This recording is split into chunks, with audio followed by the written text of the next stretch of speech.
retired from that position. His job is to keep the general public from getting too excited. So if anybody starts talking about things at conferences, his job is to debunk them, to make them less credible in the minds of the masses. And there's good reason for that, which I can understand if you want to get into that later, but maybe not tonight. Because there's some other things I know you wanted to talk about. So, two statements. Whenever I address a new group of people, I like to make two short statements. The one is, the universe will always be far more complex than the human mind can comprehend. This is just to help people adjust their thinking gap. And the second one is, this world is a far different place than what most people are aware of. Well, you're right on both fronts there. So when you make that statement to a hard-nosed scientist, a hard science, they'll agree with you. But if you get into a detail, you might have to remind them of that statement. The far different, the mind is not capable of understanding true reality. That's why we're giving a big hard drive. That's the truth. That's important to us. If we're going to be allowed to be mind and interact with people, what you call angel brilliance, that use telepathy, that's the only means of communication. We got to learn how to do it. Over here, you guys. Are we learning? We are. Lots of them. I don't know whether you know Angela Thompson Smith. Yeah. That just came out with Scott Jones in the book Voices from the Cosmos. I have a friend that spent a year in Nevada working for a billionaire. The book is assigned for him to wear death cycle. Would that be Bigelow still working for? I think that. Yeah. The name was not mentioned, however. They're all in Las Vegas. Angela Thompson Smith was very close to Las Vegas, and she was put on the payroll for the year 2006 for the purpose of answering the questions his clients were asking. He was on the bill, put himself in order. Yeah, he still wants to do that. Yeah, I know. And his clients were asking him, well, who are we likely to meet out there? So he hired one of the best writers. She's a PhD sociologist. She used the same standard set of colors to use to try to present. Okay, I want to run down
I presume that they would have been allocated through this the war remained the way it did. If they hadn't been resident, and one of those guys being president of Russia and another one that had to That was Gromyko became the president, if I remember. and I think Berea was head of the KGB. But that's the reason. That's the reason that he won the top awards for valor from 7 different nations. I mean, Audie Murphy, everybody says, well, Audie Murphy was the most highly decorated soldier. That's not true. That's why I call this the hidden history of World War II. And it's that about one of his jobs was to be the liaison between General Patton and von Rundstedt, who for a long time was head of the Western forces in Germany. And towards the end of the war, once the British were going out, he became head of the entire German force, all the German forces. They were using his headquarters, which is near the mouth of the Rhine, as a place to speak. Are you convinced that Hitler speaking done? Oh yeah, he spent the last 35 years of his life as a Catholic priest. Hitler did? Hitler did, yes. I have a very good friend who took communion from him twice. Now, he ended up being in South America, right?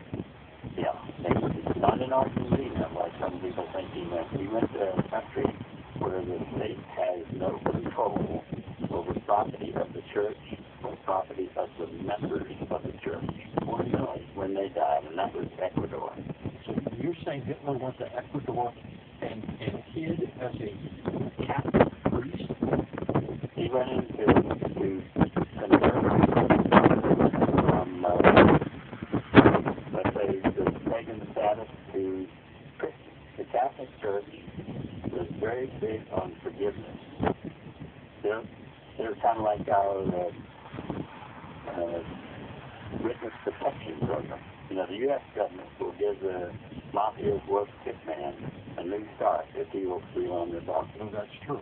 The Catholic Church will give people a new start if they are willing to dedicate the rest of their life to the work of God, like Christianizing the pagans and the backwoods tribes all over the planet. Well, there's no way Hitler would have done it because he was found alive. He would like to avoid the consequences that people in Nuremberg received. But didn't the Pope, the Vatican, of course, I'm told the Vatican was kind of chummy with Hitler. Quite a bit. And that's why there's disinformation in the other book that John Deese authored. John Deese, in The Man with the Golden Sword, when he was told by Donovan that this is when the war was over and people were released, that he was not allowed to acknowledge that he had any combat experience, he was really bummed out.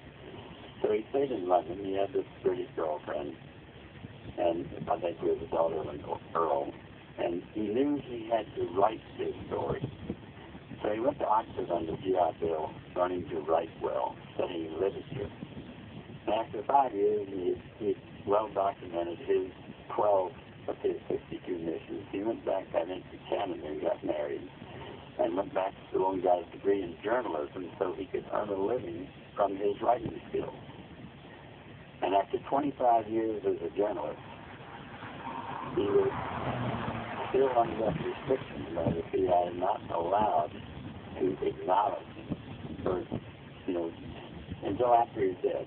The stuff that he knew, that he learned about in World War II, he couldn't acknowledge until after he's dead. He didn't die until 1998.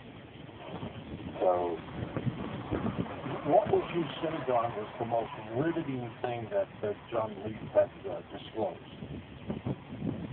Well, in the second book, he was used by the CIA for what I call official disclosures. That is, to